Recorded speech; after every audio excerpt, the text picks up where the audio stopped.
Hello! Today's stories come from r/TrueOffMyChest. We've got a treat today, 3 really fun stories. First up, I'm divorcing my wife because she has been late for 90% of everything we have ever done together. Everyone we know is shocked and confused, but I don't care.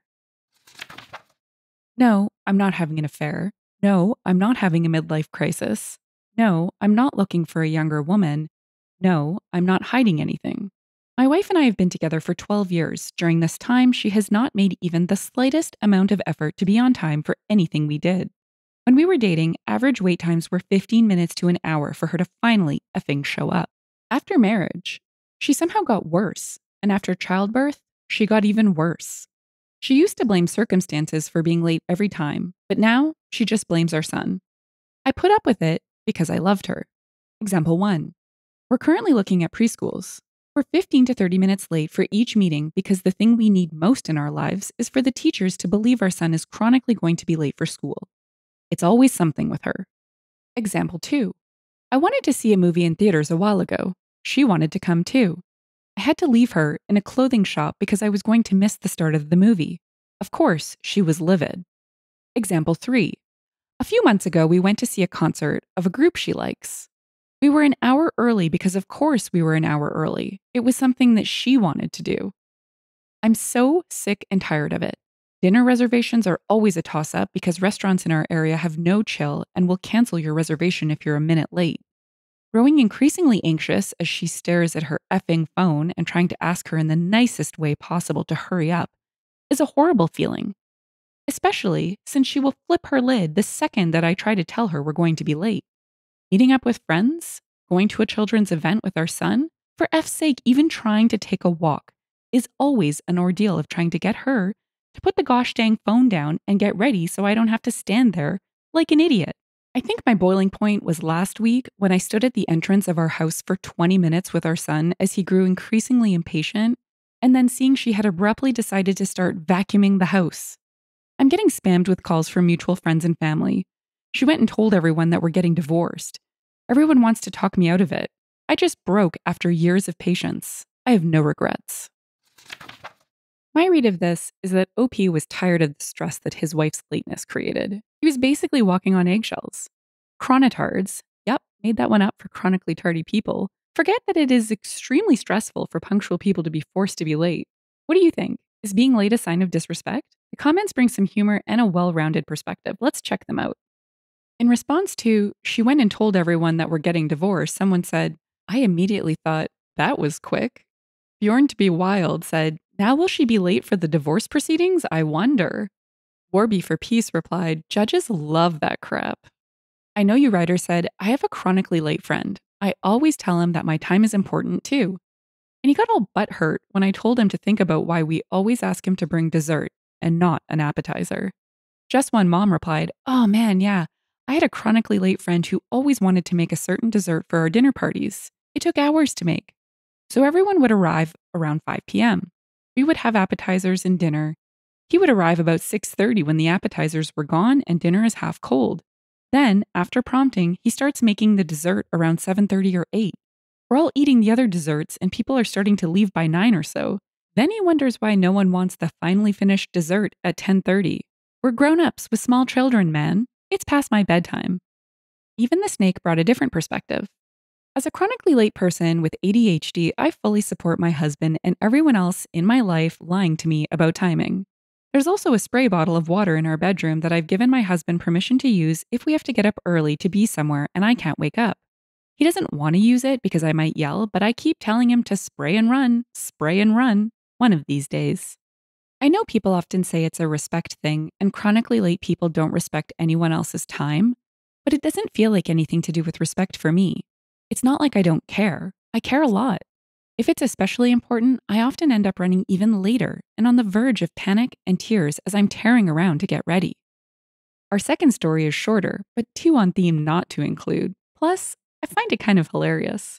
I left my wife because I'm sick of everything needing to match her aesthetic.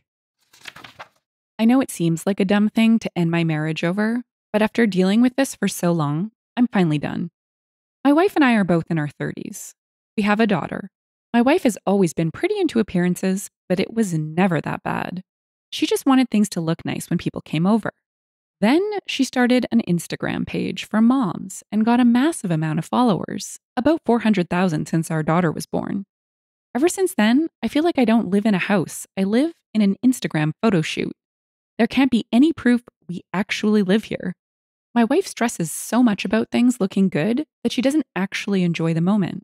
She started a fight with me right after our daughter took her first steps because I had put my drink down on the table behind her and it's all she could see, and how she'd need to edit it out of the video. She called me a selfish jerk for putting my drink down on a coffee table to watch my daughter take her first steps. Her daughter's bedroom is just a mass of beige and cream. There's barely any toys in it, which was fine while our daughter was small, but now she's getting older. My wife refuses to buy her any toys that don't match her aesthetic. My mother took my daughter to the store and let her pick out a toy. She picked out this dollhouse from the show she watches. She got all of the dolls and furniture, and my wife told her she had to keep it at my mother's house because there was no place for it at home. She absolutely had room for it. My wife is convinced I'm leaving for another woman, I'm having an affair, etc., but I'm not. I just can't keep feeling like I live in a museum where I can't touch or move anything. I can't even build a blanket fort with my kid without my wife flipping out that they're decorative blankets that she had folded a special way. I'm not going to force my daughter to live in an aesthetic. Editing in. I've tried to encourage her to seek professional help. She insists this isn't a problem and she doesn't need any therapy. Oh, goodness. I suspect there's no helping this situation. And I think this is a greater source of conflict in relationships than we realize. Also, does anyone else feel like the word aesthetic is overly used? I mean, does it really apply when everything is fake? Seems contrary to the definition, in my opinion. Let's check out what Redditors had to say about Instagram culture. Corky Somewhere commented, I have a friend who's a mommy influencer. Well, had. I couldn't stand seeing how she curated her feed over her children's happiness. All of the happy moments were fake. The kids were mad posing for picture after picture.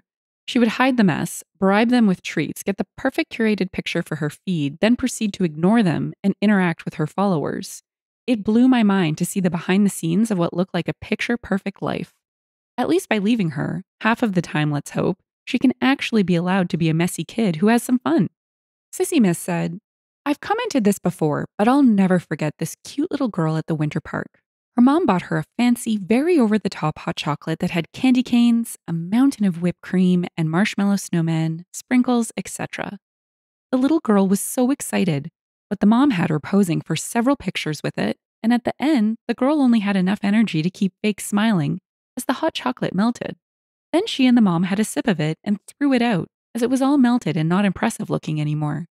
Then the mom sat there, using her phone while ignoring her daughter who started climbing over the decorations. I'm assuming to post on social media. It was very sad to witness. Duncan My Donut said, F it, stay in the house, unfold the blankets, give your kids dollhouses, hang pictures of yourself and your family on your walls.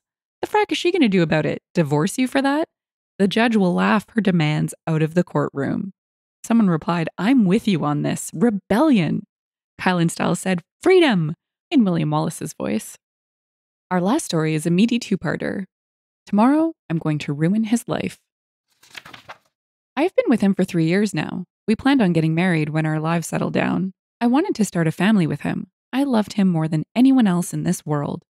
I've sacrificed so much for him, moved away from my home, turned down jobs so I could stay with him, and stood by his side as he started to go back to school. I gave him my world. And he cheats on me. I find out over a month ago, the scumbag got careless, and I found out he was cheating on me with 2 different women.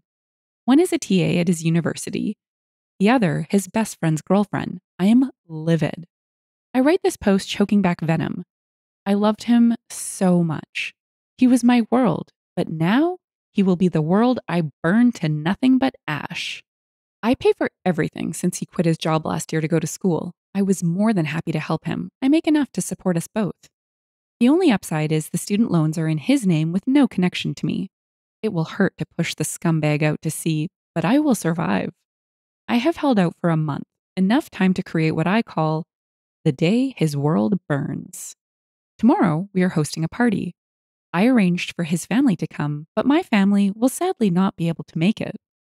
I have packed everything valuable already, and the suitcase is in the back of my car. My brother will come during the event tomorrow to take the car that is in my name that the dirtbag drives to my parents' house. The joint account, which is all my money anyway, is already empty. The event will be great, and he thinks it's for us to announce our engagement to his family. What will happen in reality is I will announce my departure from his life. I have already taken a job out of state and have lined up a new place to live. I will start by telling everyone what he is into. The screenshots of him asking his friend's girlfriend to excrete on him, and the many other fantasies his degenerate mind came up with will be passed around. I will hand him the notice to vacate as I have already broken our lease. We need to be out by the end of the month. I will then end off by informing him I have already reported he was sleeping with the TA for one of his classes the previous semester to the university, and that I am sad I won't see the fallout from that. His friend also has a message for him that I will deliver, informing him that his friend group never wants to see him again as well. And with that, I will leave. I will not look back. I will set his life on fire and walk away. Woo! Burn, baby, burn. Let's check out the comments and then move on to the update. Someone suggested, you better start your speech to his family with a recitation of all the ways you've loved him and supported him. And as it goes on, they can get more suspicious of why you're even saying all this. Neat Ticket added, also, have security near OP because it might get ugly. Someone replied, sounds like that's why the brother is also coming. Still really risky for things to go south. Sales Tax added, it could switch to a full melee in seconds. I hope there's video posted. She's chosen the nuclear option. There will be shockwaves. Guess Again said, I have to say, I think this is actually going to make her look bad in the end and him more sympathetic. She should report him to the university, kick him out, etc. But involving his family and his intimate life seems like the line to me. They don't deserve this. They are innocent bystanders, and she isn't being considerate of them. Not a good look. Doc Sword replied, yeah, this is real life, not a soap opera. She might as well have pyrotechnics and a choreographed dance routine if she's trying to make it a spectacle. Update. Yesterday, I was supposed to ruin his life. I do not know why the post got removed. Don't ask me because I don't care. Here it is. They say that hubris is the downfall of man. Yesterday, I planned to ruin his life in front of his entire family. I worked for a month to create the scenario that would cut him the deepest. I had patiently waited for the chance to storm out of his world in a blaze of glory. And then I hit the front page of Reddit. I realized I had effed up when he was not answering my texts and had not shown up hours after he told me he would be home. I had hoped it was a happy accident, literally a car killing him before I had the chance. But no. I don't know how many men in the world are currently cheating on their soon-to-be fiancé with their best friend's girlfriend and a TA. However, the one who mattered in my plan found my Reddit post. I called his mother and found out that he had run home to his parents. He told them we had a fight and that we were probably through. I was, and still am, livid at myself. His mother asked me what had happened, as he left out a few details. So I decided to tell her that he was cheating on me with a TA and his friend's girlfriend. I soon heard shouting before she hung up. I texted my ex that he had until morning to return my effing car before I reported it stolen and sent the screenshots of all his texts to his parents and siblings. My car was sitting in my driveway when I woke up. I contemplated sending the screenshots anyway, but his mother sent me a heartfelt text yesterday apologizing for her son's actions, and I feel they deserve to be spared from his degenerate actions. I and my father will be moving all my stuff today, and I won't be coming back after that. I know you'll be reading this, you cheating loser. You're a cowardly piece of smeg. Just know I am not above sending out all the screenshots if you ever dare to come back into my life. Oh, and your ex-friends all know about your liquid and solids toilet fetish. I can't control what they do with that information, so good luck with that. I'm so glad she saved the family, especially the mom, from living through a scorched earth moment. It probably would have been hardest for them. And while her detailed plan was foiled, she still got some revenge. There are two very different perspectives in the comments, and I'd love to hear which one you think is the right call or rings true. Blue Hippie said, can't lie, I expected this to backfire worse, and I'm a bit disappointed that the original plan did not work. But oh well, you still have a chance to crumble that bastard. You can still shame both of them and basically spread those screenshots like viruses. I mean, Facebook, Instagram stories, posts, heck, even email them out. Employers, boss, exes, everyone you can think of. Ruin both their lives, make them suffer. This is your chance. Take it. Be selfish for once and ruin everything of value they have left. Reputation. Hippofuzz gets the final word. Okay, so I'll tell you what my grandmom told me when I wanted to take revenge on someone. Just stand back, live as happy as you can, and do not move a finger. Because nothing you do can be worse than what people like this will do to themselves when you let them. They are trapped with themselves. You don't have to do anything for them to fall down because they will trip over themselves and you didn't have to get dirty in the first place. She was so right. If you've enjoyed the story and would like to hear more, consider liking, subscribing, and leaving a comment. Thanks, and bye for now.